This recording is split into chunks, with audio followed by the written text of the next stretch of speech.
Chaque année dans le monde, des millions de personnes tiennent entre leurs mains des objets d'un blanc immaculé, sans se douter qu'ils ont commencé leur existence sous forme de simple terre.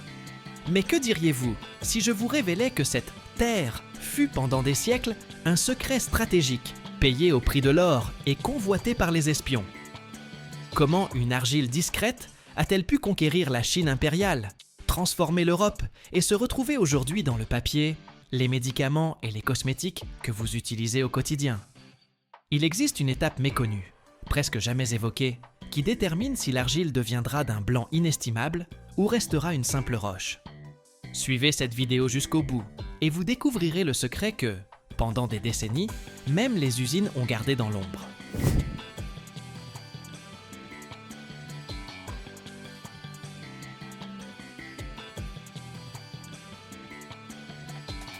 L'histoire de l'utilisation du kaolin et de l'argile en général remonte à la nuit des temps et s'explique par les propriétés naturelles de ces matériaux.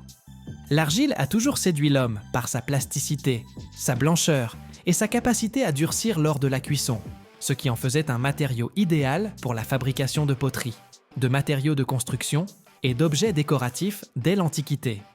Le kaolin, forme particulièrement pure d'argile, se distingue par sa haute teneur en aluminosilicate et sa teneur minimale en fer, qui lui confère sa couleur d'un blanc éclatant. En Europe comme en Chine, son usage s'est intensifié dès le Moyen Âge. En Chine, le kaolin est devenu la base de fabrication d'une porcelaine fine si précieuse qu'elle s'exportait sous forme d'objets de luxe dans le monde entier. Sa blancheur et sa texture délicate permettaient de réaliser des pièces vernissées et homogènes, sans équivalent parmi les autres matériaux.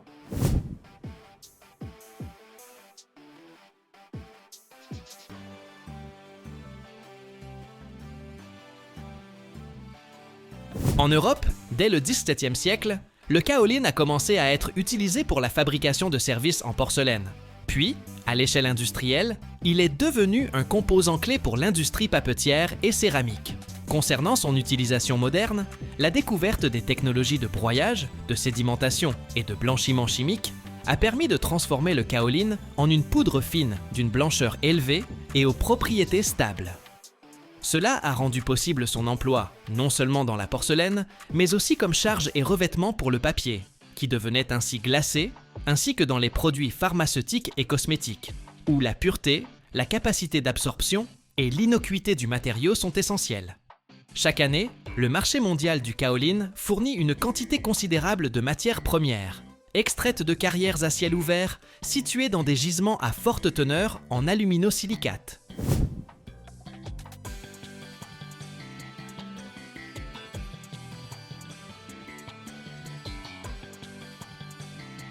L'extraction commence par la préparation du site minier ou de la carrière, où l'on retire la couche superficielle du sol, le bois et les pierres.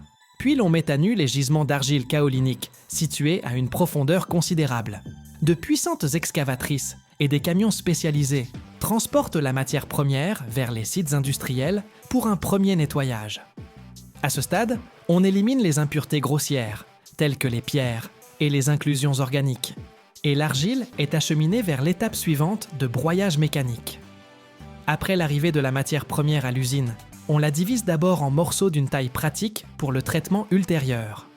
Les gros blocs sont retirés ou broyés à l'aide de concasseurs primaires, ce qui permet d'obtenir un matériau de taille moyenne, facilement acheminable vers les étapes suivantes du traitement. Cette phase est d'une importance capitale, car la granulométrie détermine l'efficacité du broyage ultérieur, de la sédimentation et de la purification chimique.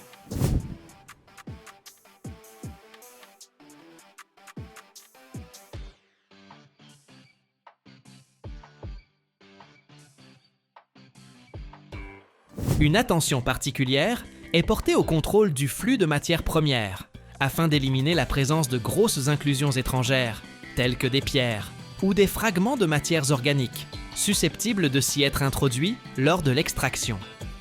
L'étape suivante consiste en un broyage fin du kaolin, jusqu'à l'obtention d'un état poudreux, indispensable pour atteindre une homogénéité et une blancheur élevée. Pour ce faire, on utilise des broyeurs à boulets ou des concasseurs à disque, qui fonctionnent en plusieurs cycles successifs.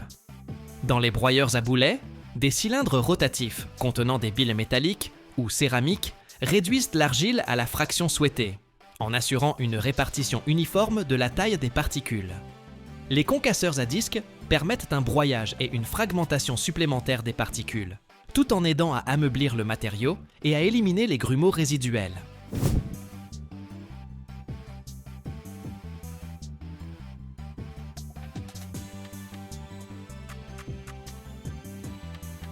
Après cette étape, le kaolin se transforme en un matériau fin, presque poudreux, qui présente une structure homogène et une plasticité optimale pour les opérations technologiques suivantes.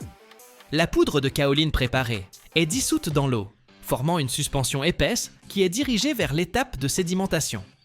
Dans des réservoirs spéciaux, sous l'action de la gravité, s'opère une séparation des particules selon leur densité. Les impuretés plus lourdes, tels que le sable, les petits cailloux ou les résidus métalliques, se déposent au fond du réservoir, formant un sédiment qui est périodiquement retiré pour être éliminé ou retraité. Les particules plus légères et pures de kaolin restent dans la couche supérieure, où elles sont collectées pour la phase de purification suivante. La sédimentation permet non seulement d'éliminer les impuretés mécaniques, mais aussi de préparer le matériau pour le traitement chimique, augmentant ainsi l'efficacité du blanchiment.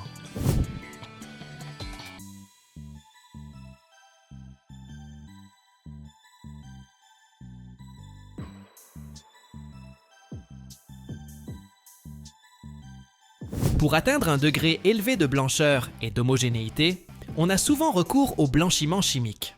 Cette opération utilise de petites quantités de réactifs chimiques sûrs, notamment des peroxydes ou des acides faibles, qui permettent d'éliminer les impuretés colorées résiduelles, le fer, les matières organiques et autres composés susceptibles d'affecter la couleur et la transparence du produit final.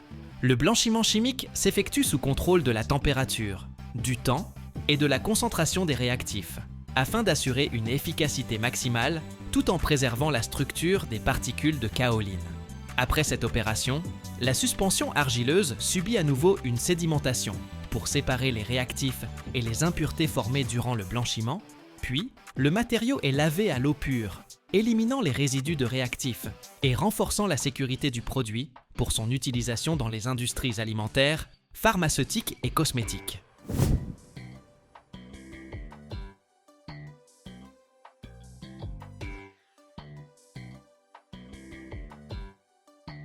Le kaolin est ensuite séché et tamisé afin d'obtenir une poudre homogène de granulométrie définie. La sélection de la taille des particules revêt une importance capitale. Les fractions fines confèrent au papier brillance et lissé, tandis que les particules plus grossières sont utilisées dans la fabrication de la porcelaine pour améliorer la plasticité de la pâte. Le contrôle technologique à chaque étape comprend la mesure de la couleur, de la densité, du taux d'humidité et de la composition chimique, ce qui permet d'assurer une qualité constante du produit. Les principaux domaines d'application du kaolin témoignent de sa polyvalence. Dans l'industrie papetière, il sert de charge et de couche de surface, garantissant une blancheur éclatante et une meilleure reproduction des images imprimées. Dans l'industrie céramique, le kaolin constitue un composant essentiel des pâtes à porcelaine où il assure blancheur, solidité et plasticité des pièces.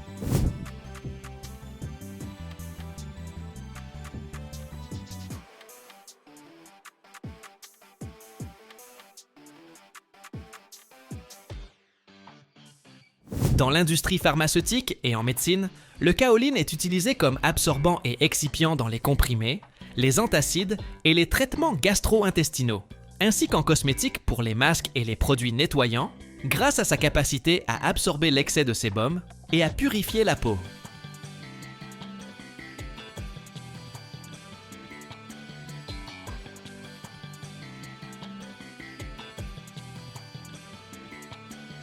Chaque année, plus de 5 000 milliards de sacs en polyéthylène sont produits dans le monde, assez pour envelopper la planète entière plusieurs fois.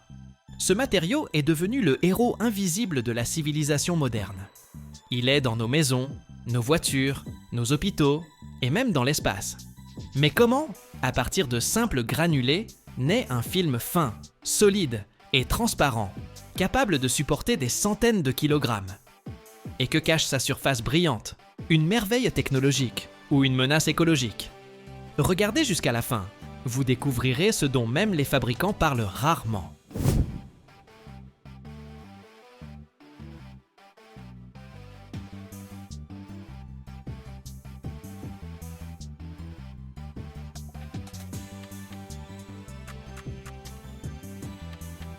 Le prix du polyéthylène en 2025 reste relativement stable, avec de légères fluctuations en raison de l'équilibre entre les capacités de production et la demande mondiale. Les prix sont influencés par le coût de la matière première, l'éthylène, qui dépend des marchés pétroliers, ainsi que par des facteurs logistiques et politiques régionaux. La première étape est la préparation de la matière première. Pour la fabrication du polyéthylène, on utilise des granulés de polymère qui subissent un nettoyage préalable pour éliminer les impuretés. Cela garantit la qualité du produit final et prévient les dommages à l'équipement. Si un matériau coloré ou spécial est requis, on ajoute aux granulés des colorants et des stabilisants, choisis en fonction de la commande.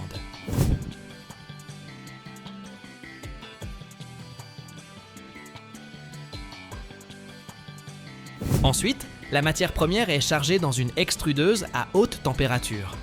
Au cours de cette étape, les granulés de polyéthylène sont chauffés à une température d'environ 150 à 250 degrés Celsius, où ils fondent et forment une masse en fusion visqueuse et homogène. Les installations d'extrusion sont équipées de systèmes de contrôle stricts de la température et de la pression, ce qui garantit la constance de la qualité de la masse en fusion. Chaque année, plus de 5500 milliards de sacs en polyéthylène sont fabriqués dans le monde, ce qui illustre l'ampleur de l'utilisation de ce matériau. Cependant, en raison de la conscience écologique et des réglementations, les tendances évoluent vers une réduction du plastique à usage unique et une augmentation de la part des matériaux biodégradables et recyclés. La partie suivante du processus est l'extrusion du polymère lui-même.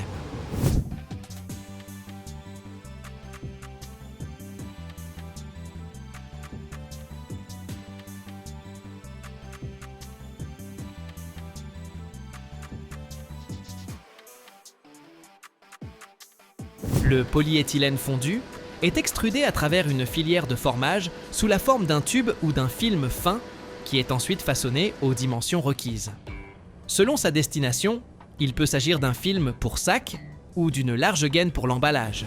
Le matériau sort de l'extrudeuse très chaud et continue son chemin sur la ligne de production. La formation du film implique son soufflage.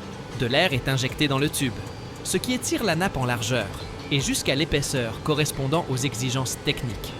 Ce processus se déroule dans une chambre spéciale à climat contrôlé, où une température et une pression optimales sont maintenues pour la stabilité du film.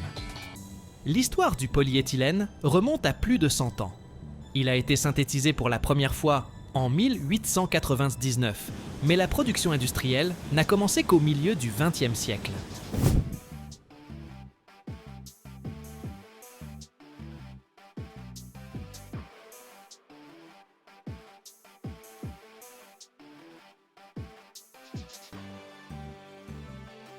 En 1977, les sacs en polyéthylène sont devenus un produit de masse et depuis lors, leur nombre dans le monde augmente chaque seconde.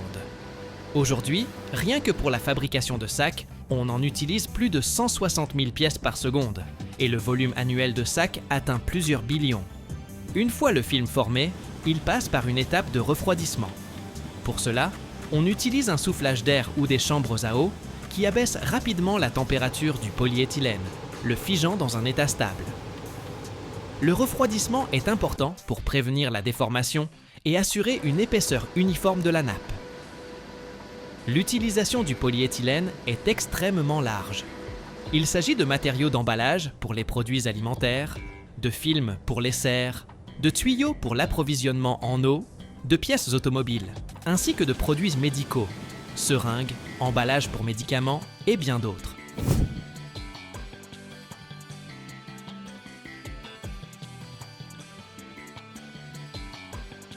Le polyéthylène est assez plastique. On peut le façonner de diverses manières, ce qui en a fait l'un des matériaux les plus demandés dans l'industrie. Après refroidissement, le film passe par un système de rouleaux. C'est le processus d'étirage. Les rouleaux servent de régulateurs d'épaisseur et d'uniformité du revêtement.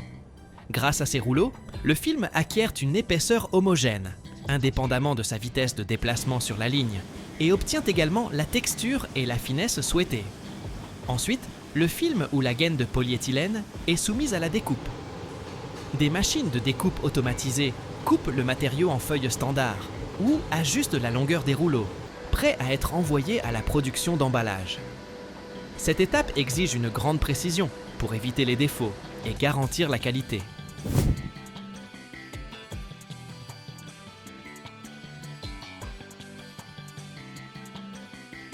Si nécessaire, les films finis peuvent subir un traitement supplémentaire, impression, soudure ou laminage. Cela rend les produits plus fonctionnels, plus esthétiques ou plus résistants aux conditions extérieures. À la fin de tout le cycle, le produit fini est emballé, marqué et préparé pour l'expédition au client. Ces étapes concluent une chaîne technologique complexe qui allie chimie, mécatronique et automatisation pour la fabrication d'un film polyéthylène de haute qualité. Dans la production, parallèlement aux opérations technologiques, des systèmes de contrôle qualité vérifient les caractéristiques mécaniques, optiques et physico-chimiques du produit. Cela garantit que le polyéthylène répond à toutes les normes internationales et aux exigences des utilisateurs finaux.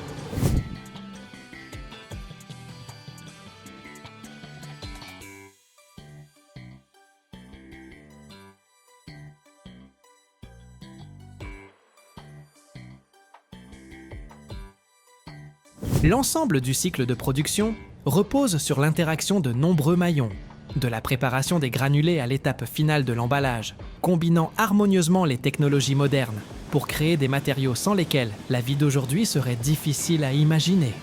Cependant, le polyéthylène présente aussi certains inconvénients. Il se décompose lentement dans des conditions naturelles, 200 ans. De plus, sous l'influence des rayons ultraviolets, le polyéthylène peut subir un photovieillissement, ce qui entraîne une perte de résistance et une modification de ses propriétés. Pour prévenir cela, on ajoute des photostabilisants à la composition du polyéthylène. En réponse à une conscience écologique croissante, des travaux actifs sont menés dans le monde pour créer des variantes de polyéthylène biodégradables et plus écologiques, ainsi que pour améliorer ses technologies de recyclage.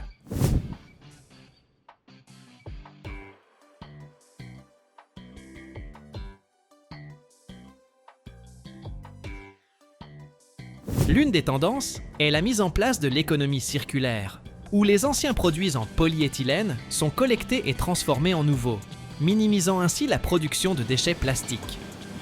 Les granulés de polyéthylène et l'aggloméré, obtenus lors du processus de recyclage, servent de matière première pour la fabrication d'une large gamme de produits industriels et ménagers.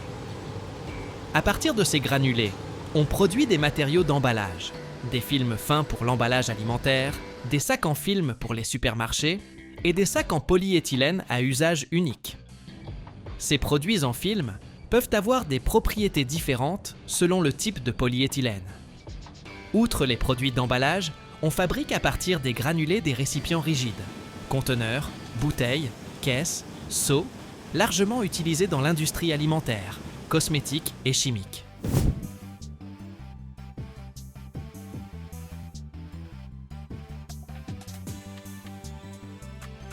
La matière première secondaire est également utilisée pour la production de tuyaux, pour l'approvisionnement en eau, l'assainissement et la protection des câbles. Les tuyaux en polyéthylène ont une grande résistance à la corrosion et une durée de vie de plus de 50 ans.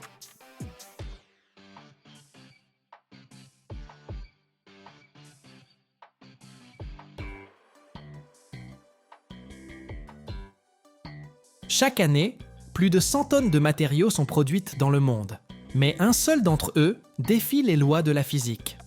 Ce n'est ni du métal, ni du plastique. C'est le graphène. Un matériau plus fin que l'ADN humain, mais 200 fois plus résistant que l'acier.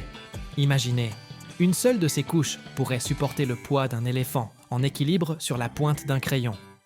Il est plus léger que l'air, transparent comme le verre, et en même temps, il conduit le courant mieux que le cuivre. Mais le plus fascinant, c'est que nous ne connaissons toujours pas les limites de ces possibilités. Regardez jusqu'à la fin. Vous découvrirez comment quelque chose de presque invisible pourrait changer l'avenir de toute l'industrie.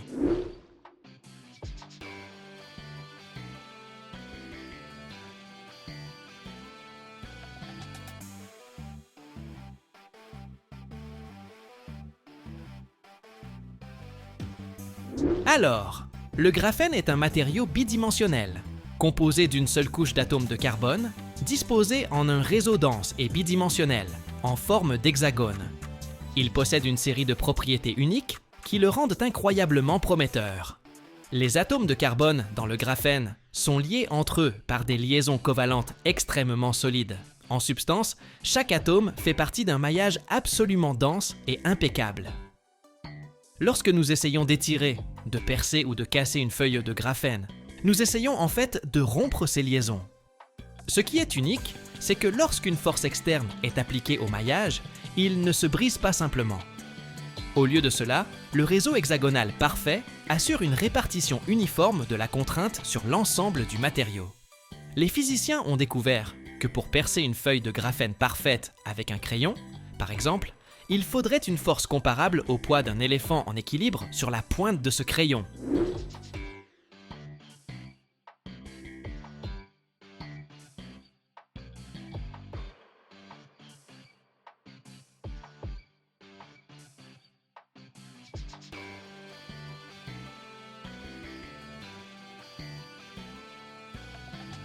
Pourquoi parlons-nous spécifiquement de poids? C'est un point d'une importance capitale. Quand les scientifiques comparent les matériaux, ils évaluent leur rapport spécifique résistance sur poids. Par exemple, l'acier est un matériau solide, mais il est aussi très lourd. Le graphène, lui, est aussi solide que l'acier, voire plus, mais son poids est dérisoire. Une feuille de graphène est si fine qu'un kilogramme de ce matériau pourrait couvrir une surface comparable à plusieurs terrains de football. Cela signifie que, si nous prenions un morceau de graphène et un morceau d'acier de haute qualité de même poids, le graphène supporterait une charge 200 fois plus importante avant de se déformer ou de se rompre. Cette caractéristique en fait le candidat idéal pour la création de matériaux composites ultra légers et ultra résistants pour l'aérospatial, le blindage et les équipements sportifs de haute technologie. Imaginez que même le plus petit ajout de graphène à des matériaux ordinaires, comme les plastiques ou les résines époxy, peut les transformer en quelque chose de complètement nouveau.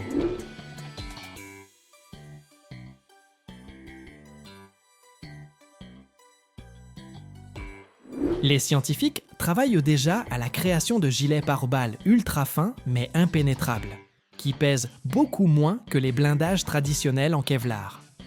L'ajout d'une infime quantité de graphène au béton peut le rendre beaucoup plus résistant aux fissures et aux dommages, prolongeant la durée de vie des ponts et des bâtiments.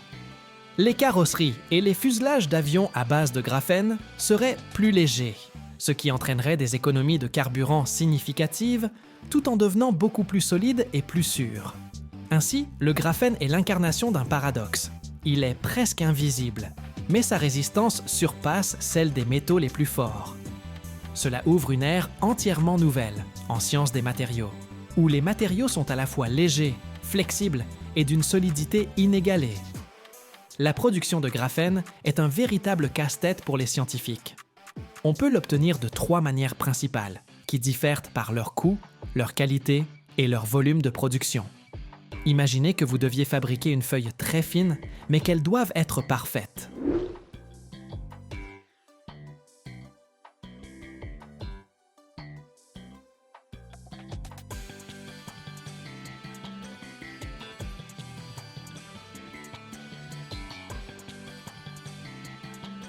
La première méthode est l'exfoliation mécanique. C'est de cette manière que le graphène a été découvert. Ici, tout est simple. On prend du graphite ordinaire, qui est un empilement de couches de carbone, et on essaie d'en détacher une seule et unique couche. Les scientifiques ont littéralement utilisé du ruban adhésif pour arracher les couches à plusieurs reprises, jusqu'à ce qu'il ne reste sur le ruban que cette fameuse couche monoatomique recherchée. Cela donne le graphène le plus pur et le plus parfait, un véritable diamant pour la recherche fondamentale. Mais le problème est évident. Cette méthode est terriblement lente, impossible à mettre à l'échelle et ne convient qu'au laboratoire. La deuxième approche est l'exfoliation chimique. On l'utilise quand on veut obtenir beaucoup de graphène pour l'ajouter dans des batteries, des plastiques ou des encres. Ici, on ne joue pas avec du scotch, on sort l'artillerie lourde chimique. On plonge le graphite dans des acides et des oxydants très puissants, qui s'infiltrent entre les couches de carbone et commencent à les écarter. Le résultat est un mélange épais.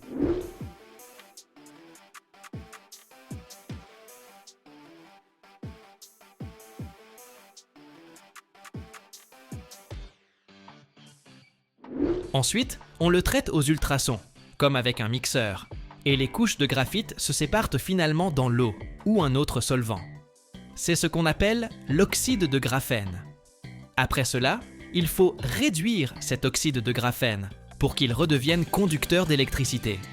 Cette méthode est bon marché et produit de grands volumes, mais le produit final a toujours beaucoup de défauts et d'impuretés. Il convient pour les composites, mais pas pour l'électronique sensible. La troisième et la plus prometteuse des méthodes est le dépôt chimique en phase vapeur, CVD.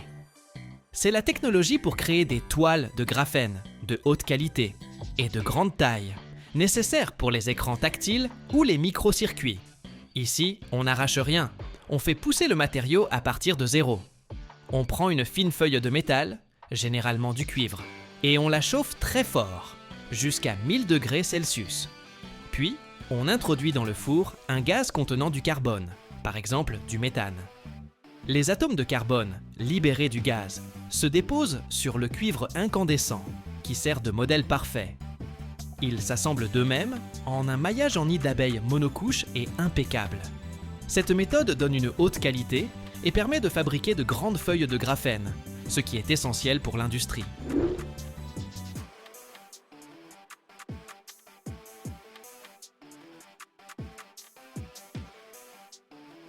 Le plus difficile après cela est de retirer délicatement le film de graphène du support métallique et de le transférer sur le matériau souhaité, par exemple un plastique flexible sans endommager sa structure fragile.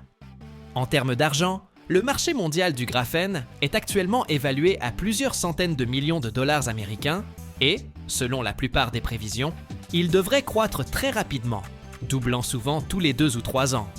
Les analystes s'attendent à ce que ce marché dépasse le milliard de dollars d'ici la fin de la décennie. Cela montre que les investisseurs croient en l'adoption massive du graphène. Contrairement aux produits de base, le marché du graphène est très segmenté par type et qualité. La part du lion de la production en poids est constituée d'oxyde de graphène réduit et de paillettes de graphène. Ils sont produits par la méthode chimique et sont utilisés pour renforcer les composites, les revêtements et les encres. Ils sont bon marché, mais présentent de nombreux défauts. C'est ce qu'on appelle le volume à bas coût.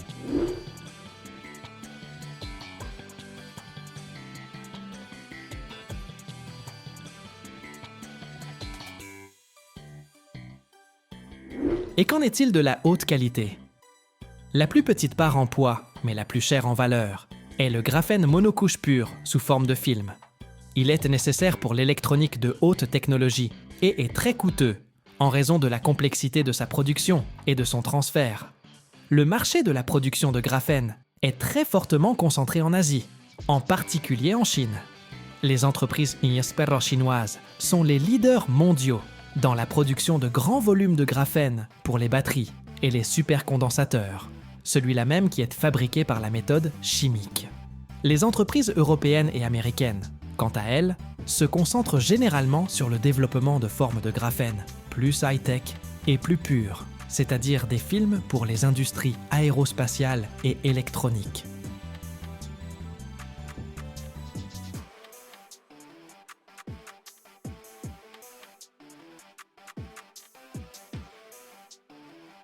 Chaque année, plus de 8 milliards de mètres carrés de verre sont produits dans le monde, assez pour recouvrir un pays entier. Mais peu de gens savent que le chemin vers une vitre parfaitement transparente commence avec du sable blanc, semblable à un désert en miniature. Imaginez une rivière de verre incandescent qui s'écoule à travers un four de la taille d'une maison et se déverse doucement sur une surface d'étain en fusion, créant un ruban parfaitement lisse. Ce n'est pas une simple technologie, c'est une véritable alchimie qui transforme une matière fragile en une armure transparente pour les gratte-ciel, les océanariums et même les automobiles. Regardez jusqu'à la fin. Je vous révélerai un secret que vous n'avez certainement jamais entendu.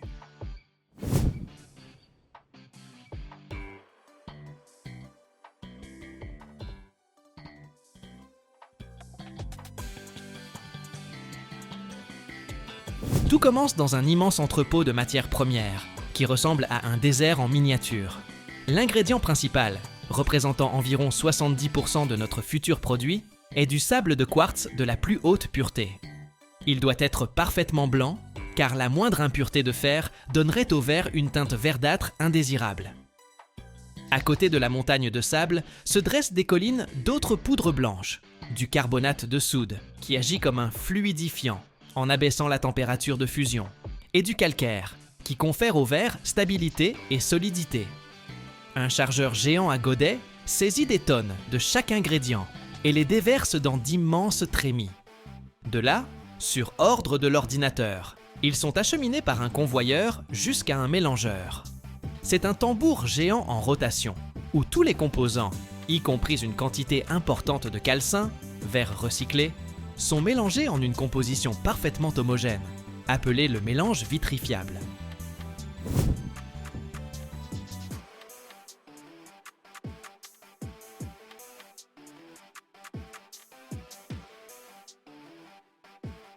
Maintenant, ce mélange sec, semblable à une poudre, entame son voyage au cœur même de l'usine, le four de fusion.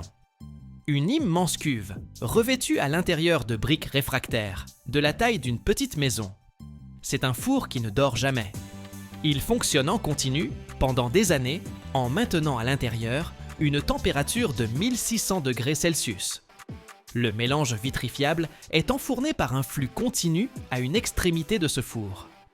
En entrant dans cet enfer, il commence instantanément à fondre, se transformant en une rivière de verre liquide, épaisse, visqueuse et d'un orange éblouissant. Cette rivière s'écoule lentement à travers toute la cuve, et pendant ce temps, toutes les bulles de gaz s'en échappent, et la masse elle-même devient parfaitement homogène. Et voilà que cette rivière de feu, luminescente, sort du four et arrive sur l'invention la plus géniale du monde du verre. Le bain float. Un long tunnel hermétique, rempli non pas d'eau, mais d'étain en fusion. L'étain a une surface parfaitement plane, un miroir.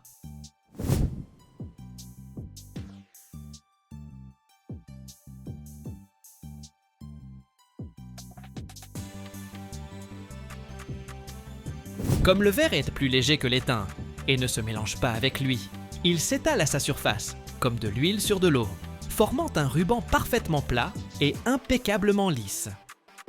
La gravité le rend parfaitement plat par le dessous, et la tension superficielle le rend parfaitement lisse par le dessus.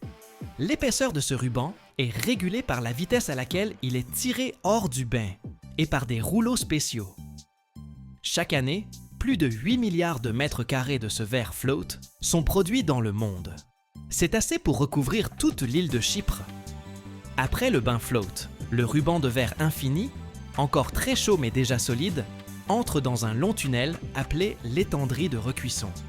C'est une étape d'une importance capitale.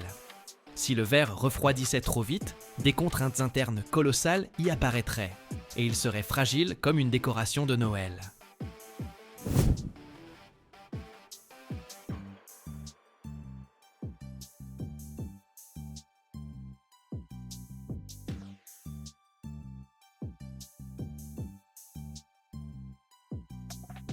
Dans l'étendrie, qui s'étend sur des centaines de mètres, la température du verre est abaissée lentement et de manière très contrôlée, de 600 degrés à la température ambiante. Cela permet aux molécules de se détendre et élimine toutes les contraintes. De l'autre côté de l'étendrie sort un ruban de verre parfaitement transparent, plat et libre de toute contrainte, qu'un coupe-verre automatique à molette de diamant découpe en d'immenses tonnes-feuilles, appelées des plateaux jumbo. Leurs dimensions peuvent atteindre 6 mètres sur 3. Mais ce n'est que la matière première. Ce n'est qu'une seule couche de notre futur sandwich. Pour les gratte-ciel et les aquariums, le verre ordinaire est trop faible. Ces feuilles sont donc envoyées pour un entraînement supplémentaire. Pour rendre le verre 5 à 7 fois plus résistant, on le trempe. La feuille de verre entre dans un four, où elle est chauffée à une température de 620 degrés, presque jusqu'à son point de ramollissement. Puis, elle est instantanément extraite et soufflée des deux côtés par de puissants jets d'air froid.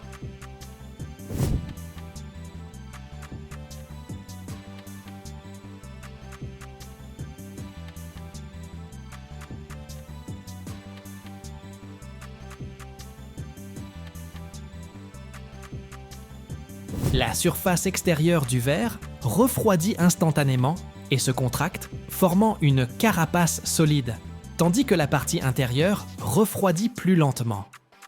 Cela crée d'incroyables contraintes internes qui rendent le verre follement résistant.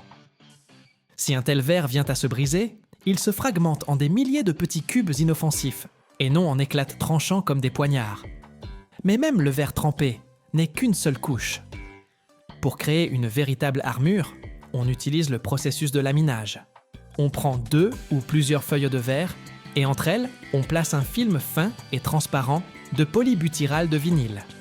Ce sandwich est envoyé dans un four spécial, appelé un autoclave. À l'intérieur, on crée une haute température et une énorme pression. Sous l'effet de la chaleur et de la pression, le film fond et colle à jamais les feuilles de verre en un bloc unique et monolithique. Si un tel verre se brise, il ne vole pas en éclats.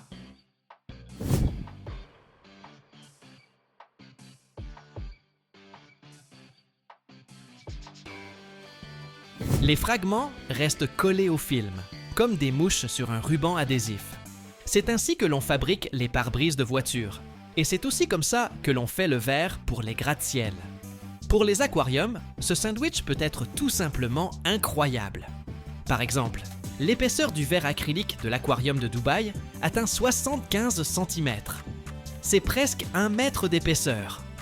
Il est composé de nombreuses couches, collées les unes aux autres, et est capable de résister à la pression de 10 millions de litres d'eau. Enfin, sur le verre destiné au gratte-ciel, on applique un revêtement spécial. Dans une immense chambre à vide, on pulvérise sur la surface du verre de très fines couches de métaux, invisibles à l'œil nu, comme de l'argent ou du titane. Ce processus, appelé pulvérisation cathodique magnétron, crée un revêtement à faible émissivité, ou low EF. Il fonctionne comme un filtre intelligent en été, il réfléchit le rayonnement solaire infrarouge vers l'extérieur, empêchant la pièce de se réchauffer, et en hiver, au contraire, il réfléchit la chaleur des radiateurs vers l'intérieur de la pièce, l'empêchant de s'échapper.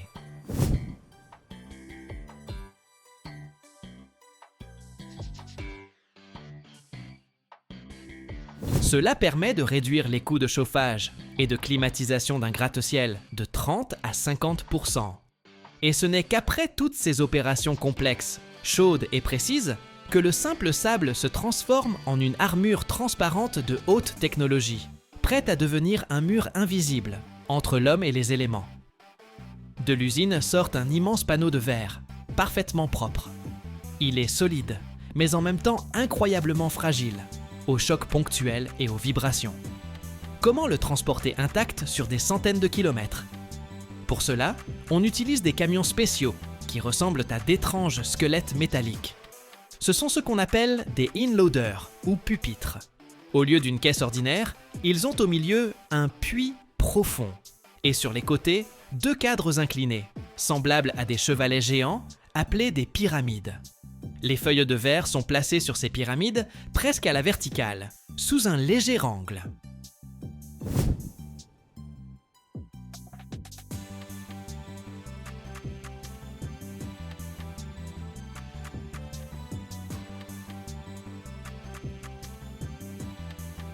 C'est fait pour que le poids soit réparti uniformément et pour minimiser les contraintes dues aux vibrations de la route. Chaque feuille est séparée de sa voisine par des intercalaires souples et l'ensemble du paquet est solidement maintenu par des dizaines de sangles et de pinces hydrauliques. Le chauffeur d'un tel camion est un véritable as. Il le conduit avec une fluidité incroyable, évitant les freinages et les virages brusques.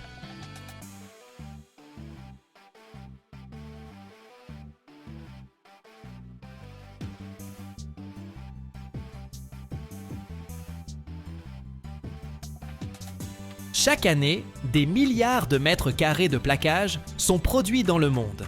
Un matériau aussi fin qu'un pétale, qui recèle la force et la beauté de forêts entières. Imaginez, à partir d'une seule grume, on peut obtenir une surface suffisante pour recouvrir un terrain de football. C'est pourquoi cette industrie pèse plus de 40 milliards de dollars par an. Mais que se cache-t-il derrière ce chiffre? Comment un simple arbre passe-t-il par des cures thermales, des tunnels de feu et une rencontre avec des lames aussi tranchantes qu'un scalpel pour devenir un meuble de luxe? Et quelle découverte cachée vous fera voir à jamais cette fine bande de bois d'un autre œil? Regardez attentivement. À la fin, vous découvrirez un secret que presque personne ne soupçonne.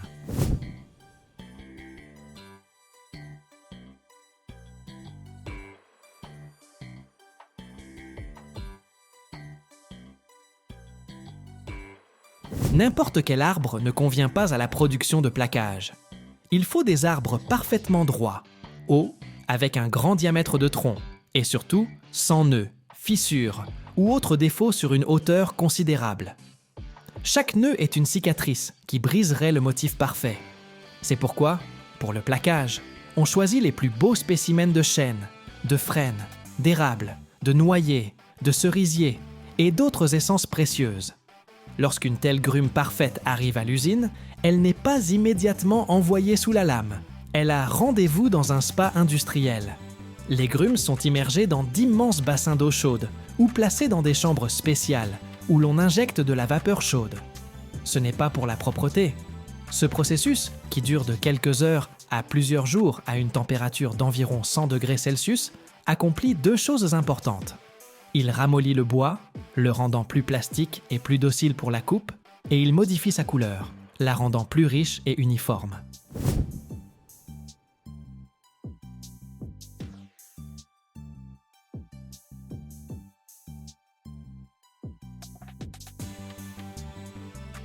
Après ce bain chaud, on écorce la grume.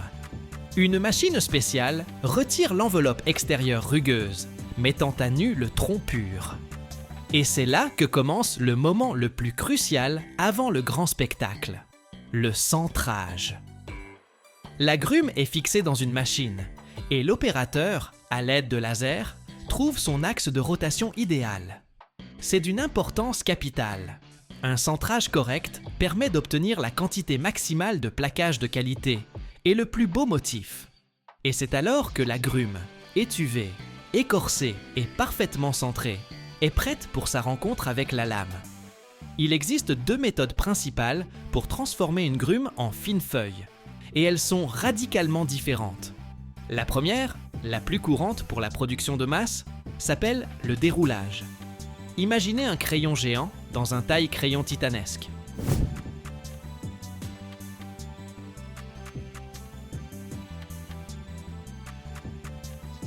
La grume se met à tourner sur son axe, et un très long couteau, affûté comme une lame de rasoir et long comme la grume elle-même, s'approche lentement. Le couteau pénètre dans le bois en rotation et commence à en découper une bande de plaquage continue et large, d'une épaisseur de seulement 1,5 à 3 mm. C'est comme si on déroulait un rouleau d'essuie-tout. De la machine sort une feuille infinie, humide et flexible, qui est ensuite découpée en morceaux de la taille souhaitée. Cette méthode est très productive, mais elle donne un motif caractéristique et un peu aléatoire, qui n'est pas toujours apprécié dans les meubles de luxe. La seconde méthode, utilisée pour obtenir le plus beau plaquage décoratif, s'appelle le tranchage. Ce n'est plus un taille-crayon, mais la plus grande trancheuse à fromage du monde. Ici, la grume, ou une partie de celle-ci sciée en billon, est solidement fixée sur une plateforme mobile. Et au-dessus, ou sur le côté, se trouve un couteau massif et affûté.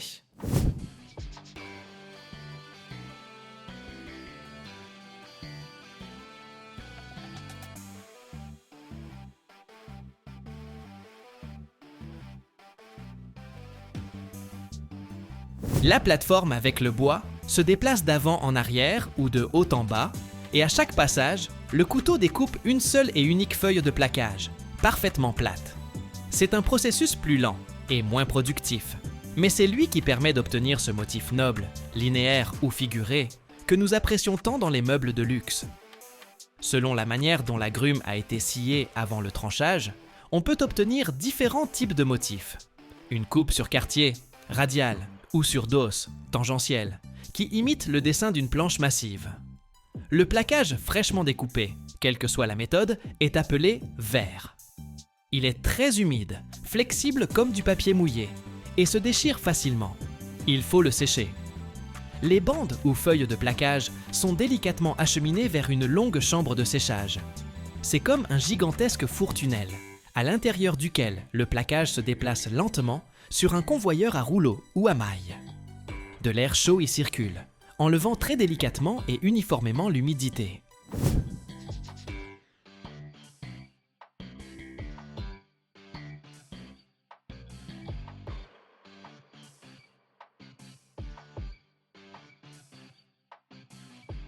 Le processus est rigoureusement contrôlé, car un séchage trop rapide ferait craquer ou gondoler le plaquage. En quelques minutes, la feuille humide et molle se transforme en un matériau sec, un peu cassant, mais stable. Après séchage, les feuilles de plaquage ont des bords irréguliers. On les empile en haute liasse et on les envoie sous une guillotine géante. Une lame affûtée s'abat avec force et, d'un seul coup, coupe les irrégularités, créant des bords parfaitement droits. Maintenant, les feuilles sont prêtes pour l'étape la plus importante, où ce ne sont plus les machines qui travaillent, mais des personnes à l'œil exercé. C'est le tri. Des spécialistes examinent attentivement chaque feuille, évaluant sa couleur, son motif, la présence de défauts, et les classent en paquets selon leur catégorie.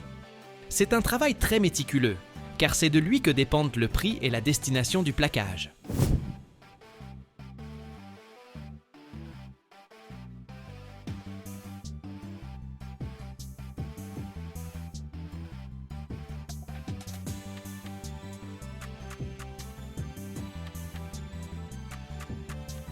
Mais les feuilles de plaquage individuelles sont souvent trop étroites pour fabriquer, par exemple, un plateau de table.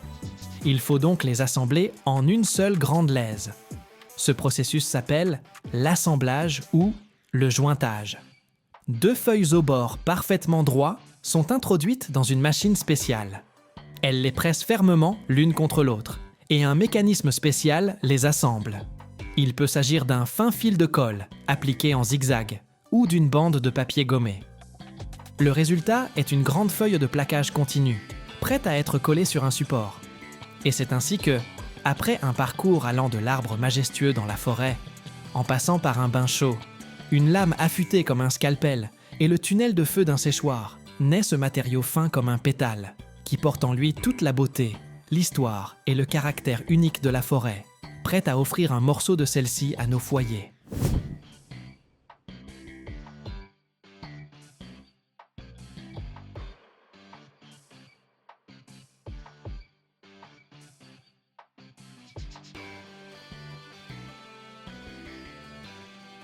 Le marché mondial du plaquage est une industrie gigantesque qui pèse plus de 40 milliards de dollars par an. Mais le chiffre le plus important et le plus vertigineux derrière le plaquage, c'est son rendement. Prenez une grande grume de noyer américain de qualité, longue de plusieurs mètres et d'environ 1 mètre de diamètre. Si on l'assied simplement en planche, on pourrait en faire, disons, une grande table et quelques chaises. Maintenant, attention. Si l'on transforme cette même grume en plaquage de 0,6 mm d'épaisseur, on peut en obtenir entre 1000 et 3000 mètres carrés de surface unique. Pour que vous compreniez, c'est assez pour recouvrir la quasi-totalité d'un terrain de football, avec une seule et unique grume.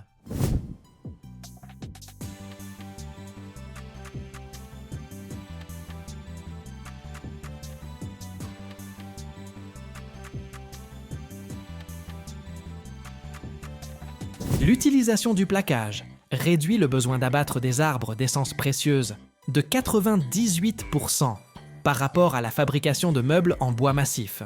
Autrement dit, au lieu d'abattre 20 arbres pour fabriquer 20 tables, nous pouvons abattre un seul arbre parfait et laisser les 19 autres continuer à pousser dans la forêt. Cela fait du plaquage l'une des manières les plus éco-responsables d'utiliser le bois.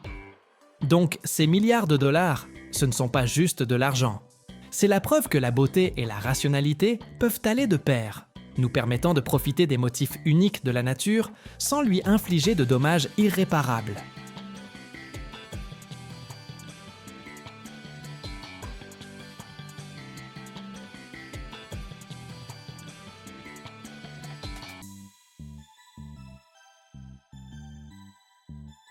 Chaque année, Des milliers de kilomètres d'asphalte neuf sont posés dans le monde.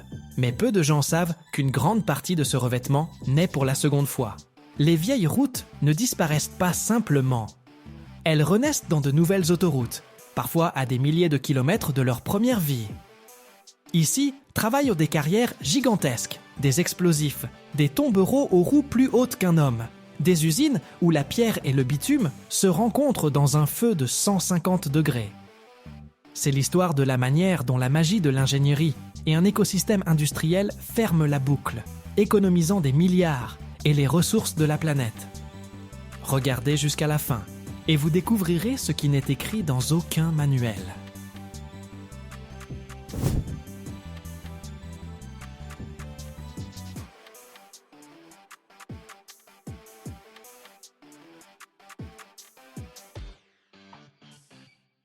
Pratiquement rien ne se perd. Cet asphalte ancien, une fois broyé, est ensuite ajouté au nouveau mélange à l'usine. En moyenne, le nouvel asphalte posé sur les routes contient environ 22% de matériaux recyclés.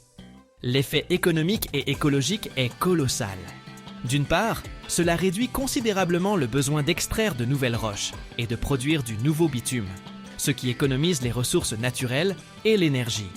D'autre part, cela diminue le coût du produit final, permettant d'économiser des milliards de dollars sur les budgets d'entretien des routes.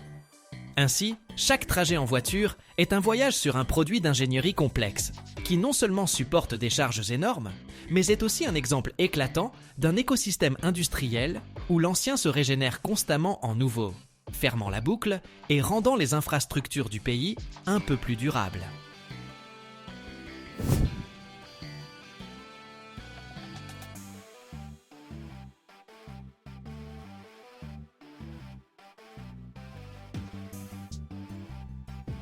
L'histoire de l'asphalte ne commence pas sur la route, mais dans deux endroits complètement différents. Le premier, c'est une carrière. Une immense blessure à la surface de la Terre, où l'on extrait la roche. Tout commence par une forte explosion qui fait trembler le sol à des kilomètres à la ronde. D'énormes blocs se détachent de la paroi rocheuse. Ensuite, des tombereaux géants, dont les roues sont plus hautes qu'un homme, entrent en action et transportent ces blocs de pierre jusqu'au concasseur primaire. C'est un monstre de métal qui, avec ses mâchoires d'acier, écrase avec une force incroyable d'énormes rochers en plus petits morceaux. Mais ce n'est que le début. Cette pierre passe ensuite par toute une série de concasseurs et de cribles, de gigantesques tamis vibrants. Le but de ce processus n'est pas seulement de broyer la roche, mais aussi de la trier méticuleusement par taille. Le résultat, ce sont des montagnes entières de roches propres et triées, que l'on appelle les granulats. On y trouve de tout, des grosses pierres de la taille d'un poing à de fins gravillons, et même une poussière semblable à du sable. Chaque fraction est stockée dans un tas séparé.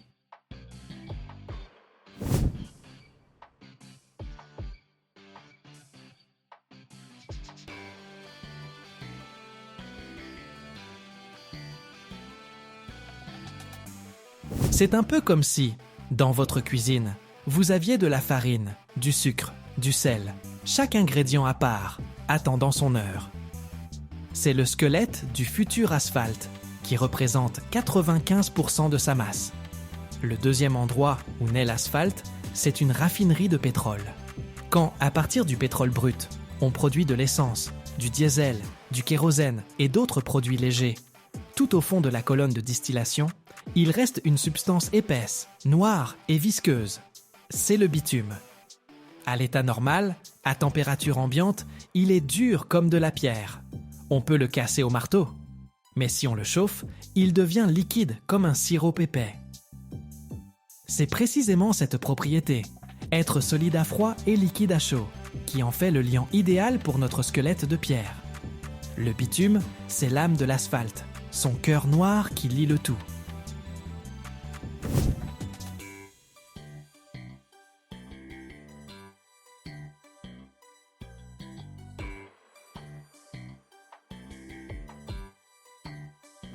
Et maintenant, transportons-nous à la centrale d'enrobage. C'est l'endroit où tous les ingrédients se rencontrent. De loin, ça ressemble à un jeu de construction métallique complexe et enchevêtré. De hautes tours silos, des convoyeurs à bandes sans fin, des tuyaux, des citernes et une tour centrale d'où s'échappe de la fumée. C'est une véritable usine qui fonctionne comme un organisme unique et bien huilé. Les différentes fractions de granulats sont acheminées depuis des trémies séparés sur un convoyeur. Mais pas n'importe comment. Tout le processus est contrôlé par ordinateur. L'opérateur dans sa cabine saisit la recette exacte de l'asphalte.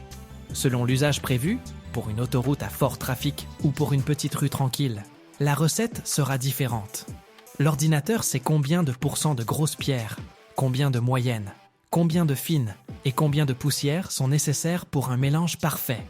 C'est comme préparer un gâteau complexe, où chaque gramme compte.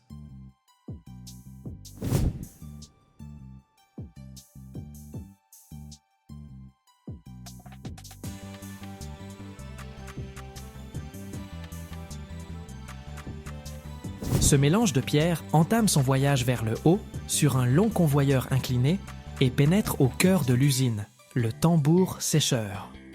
C'est un énorme et long tube qui tourne lentement, installé avec une légère inclinaison. À l'une de ses extrémités, un puissant brûleur projette à l'intérieur une colonne de feu rugissante, comme dans le moteur d'un avion à réaction. La température à l'intérieur atteint 150 degrés Celsius. La pierre, en tournant lentement à l'intérieur de ce tambour, se réchauffe et surtout sèche complètement. L'humidité est le principal ennemi d'un bon asphalte. Même une goutte d'eau peut empêcher le bitume d'adhérer solidement à la surface de la pierre. La pierre doit donc être absolument sèche. Après le tambour sécheur, la pierre chaude est débarrassée de son humidité et tissée par un élévateur, sorte d'ascenseur pour matériaux en vrac, jusqu'au sommet de la tour centrale.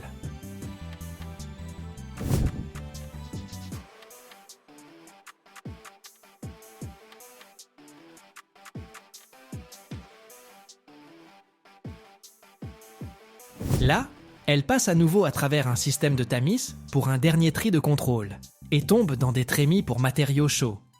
Parallèlement, dans des citernes spéciales calorifugées, on chauffe notre liant noir, le bitume. Il est également porté à haute température pour devenir fluide et liquide. Et voici le point culminant. L'ordinateur donne à nouveau l'ordre. Une trémie de pesage mesure avec une précision incroyable la quantité requise de pierres chaudes de chaque fraction provenant des différentes trémies. Puis, dans ce mélange de pierres incandescentes, on injecte une quantité précisément dosée de bitume chaud et liquide. Toute cette masse, pierre et bitume, tombe dans la chambre de mélange, qu'on appelle le malaxeur. C'est comme un mixeur de cuisine géant, sauf qu'à la place des fouets, il a 2 puissants arbres avec des pales métalliques.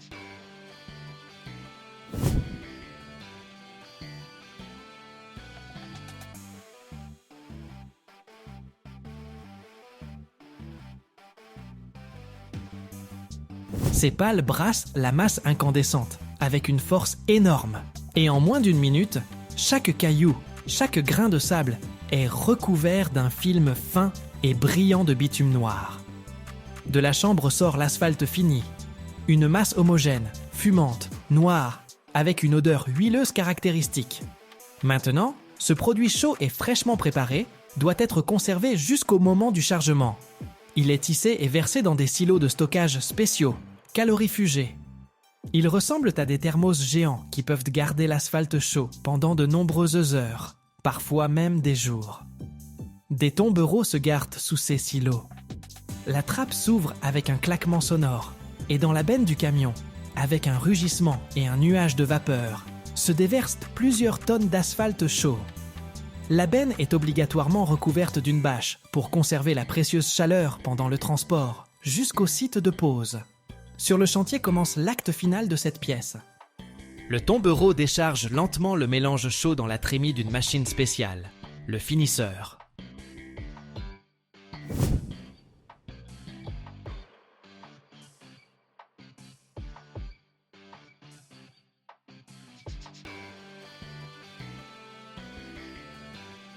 Cette machine, en avançant lentement, répartit uniformément l'asphalte sur la surface de la route, formant une couche parfaitement plane d'une épaisseur donnée. À l'arrière du finisseur se trouve une lourde plaque chauffée, appelée la table de lissage. Elle effectue un premier compactage et donne à la surface sa première finesse. Mais l'asphalte est encore mou et meuble. Pour qu'il devienne solide, il faut le compacter. Juste derrière le finisseur, suit toute une flotte de lourds rouleaux compresseurs. D'abord viennent les grands cylindres d'acier qui, par leur énorme pression, expulsent l'air du mélange d'asphalte et forcent les cailloux à se serrer les uns contre les autres. Ensuite, des rouleaux à pneus peuvent être utilisés, qui pétrissent la surface, la rendant encore plus dense. Et à l'étape finale, des rouleaux lisses en acier passent à nouveau pour donner à la route sa finesse définitive.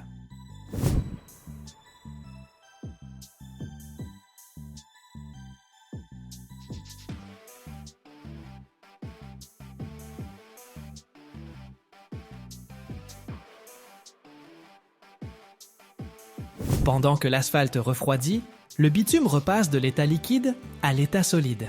Il colle à jamais tous les granulats entre eux, transformant le mélange meuble en un monolithe solide et imperméable. Après quelques heures, la route, qui était encore chaude et molle, devient dure et prête à la circulation. Et c'est là toute l'essence. De l'explosion dans la carrière aux lourds rouleaux compresseurs sur la route, chaque étape de ce processus vise à créer un revêtement durable et fiable qui supportera des milliers de véhicules chaque jour.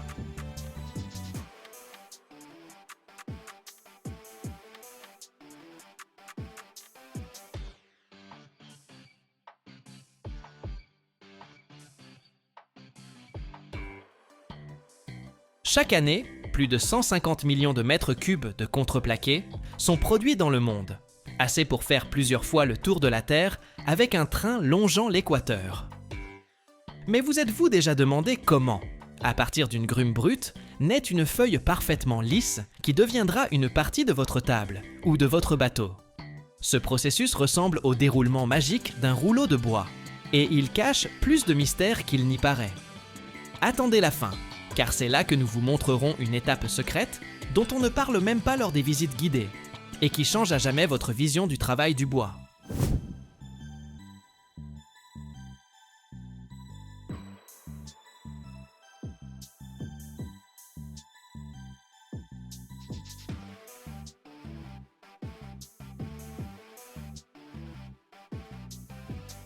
Tout commence en forêt, où l'on sélectionne les meilleurs spécimens pour la production de contreplaqué. Il faut des troncs parfaitement droits, cylindriques, sans trop de nœuds ni de défauts, principalement du bouleau, de l'aulne, du pin ou d'autres essences. Après leur livraison à l'usine, les grumes subissent une première étape de préparation très importante, le traitement hydrothermal. Elles sont immergées dans d'immenses bassins d'eau chaude, où elles passent plusieurs heures, parfois même une journée entière. Ce véritable spa pour grumes a un but purement pratique. L'eau chaude ramollit le bois, le rendant plus plastique et plus souple. Sans cela, la suite du traitement serait impossible, car le bois froid s'effriterait et se briserait simplement. Après ce bain, les grumes sont acheminées vers une ligne où on les écorce. Des machines spéciales nettoient le tronc rapidement et efficacement, laissant une surface lisse et claire. Ensuite, les grumes sont débitées en billons de longueur standard, prêtes pour l'étape principale de leur transformation.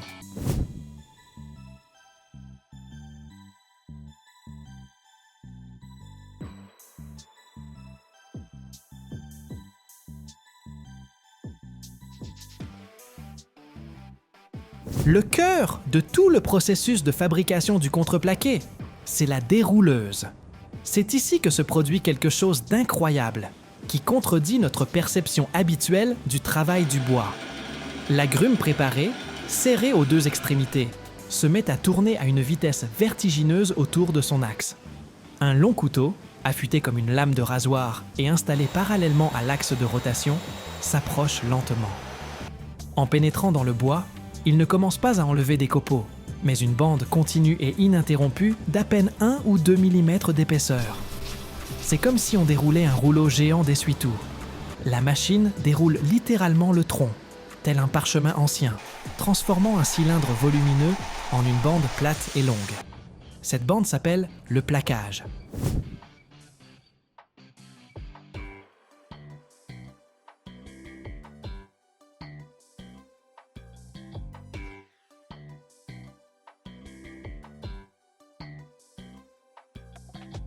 La longue feuille de plaquage avance sur un convoyeur, où des cisailles géantes la découpent en feuilles de taille standard.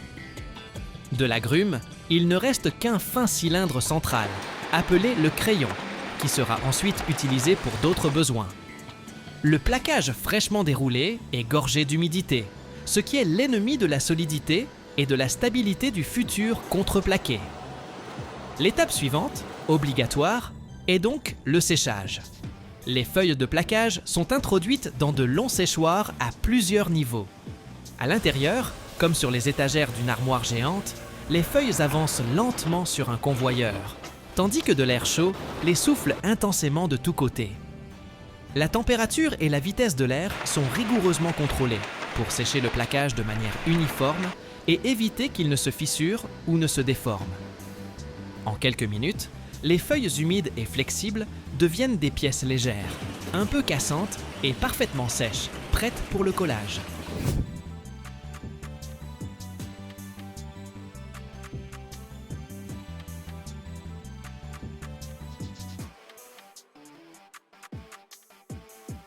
À cette étape, les feuilles de plaquage séchées sont triées par qualité. Elles passent ensuite dans une encolleuse. Des rouleaux spéciaux, immergés dans un bain de colle synthétique, généralement à base de résine, phénol-formaldéhyde ou urée-formaldéhyde, appliquent sur une face d'une feuille sur deux un film uniforme et collant. Ensuite commence le processus de formation du paquet. On pose une feuille de plaquage sèche sur une table. Par-dessus, on place une feuille enduite de colle. Et c'est ici que réside le grand secret. Chaque feuille de plaquage suivante est posée de manière à ce que la direction de ses fibres soit perpendiculaire à celle de la précédente.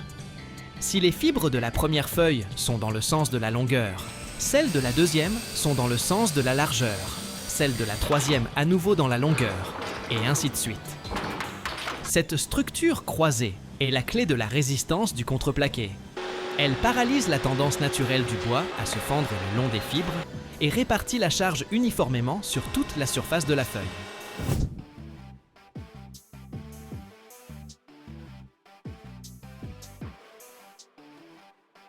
C'est précisément pour cette raison que le contreplaqué est aussi résistant dans toutes les directions.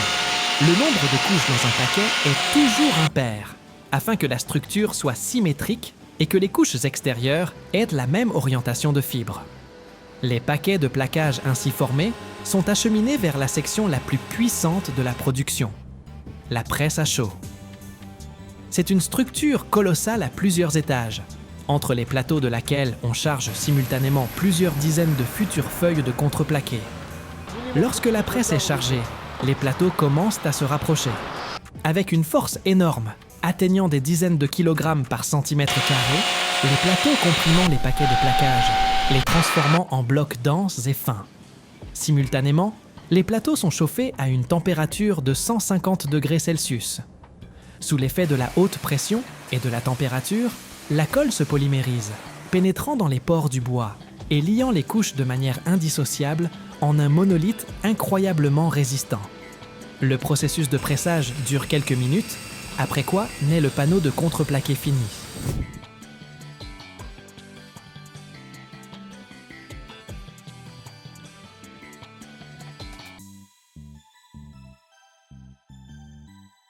Les panneaux de contreplaqué, encore chauds, sortent de la presse et sont empilés pour un refroidissement progressif. C'est important pour éviter les tensions internes dans le matériau. Après refroidissement, les panneaux subissent une finition finale. De puissantes scies circulaires équarristent les bords, donnant aux panneaux des dimensions géométriques précises. Vient ensuite le tour du ponçage. Les panneaux passent dans des ponceuses à bandes abrasives continues, qui rendent leur surface parfaitement lisse et plane. Après cela, chaque panneau subit un contrôle qualité rigoureux. Les inspecteurs l'examinent à la recherche de défauts, délaminage, nœuds, fissures, taches de colle. Selon la qualité de sa surface, le contreplaqué se voit attribuer une certaine classe et un marquage correspondant est appliqué. Les piles de contreplaqué finies, triées et emballées sont envoyées à l'entrepôt pour devenir ensuite des meubles, des maisons, des navires et d'innombrables autres constructions, démontrant au monde entier comment l'intelligence humaine peut perfectionner la nature elle-même.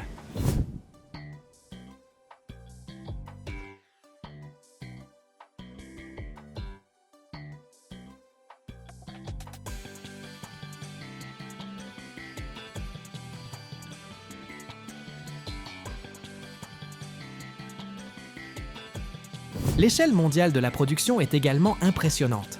Chaque année, plus de 150 millions de mètres cubes de contreplaqué sont produits dans le monde. Si l'on chargeait toute cette quantité dans des wagons de chemin de fer, le train ainsi formé ferait plusieurs fois le tour de notre planète le long de l'équateur. Le crayon, qui reste après le déroulage du plaquage, est un exemple frappant de la manière dont la production moderne vise le zéro déchet. Ce n'est pas un déchet, mais une matière première précieuse, pour laquelle il existe plusieurs voies de valorisation bien définies. Son destin dépend de son épaisseur et de la qualité du bois. Si le cylindre est suffisamment massif, il est envoyé sur une ligne de sciage où il trouve une seconde vie sous forme de bois d'œuvre. On en découpe de petites planches et des tasseaux, parfaits pour créer les structures invisibles mais robustes des canapés et des fauteuils, les pieds de chaises, les éléments de lit d'enfant ou les palettes en bois.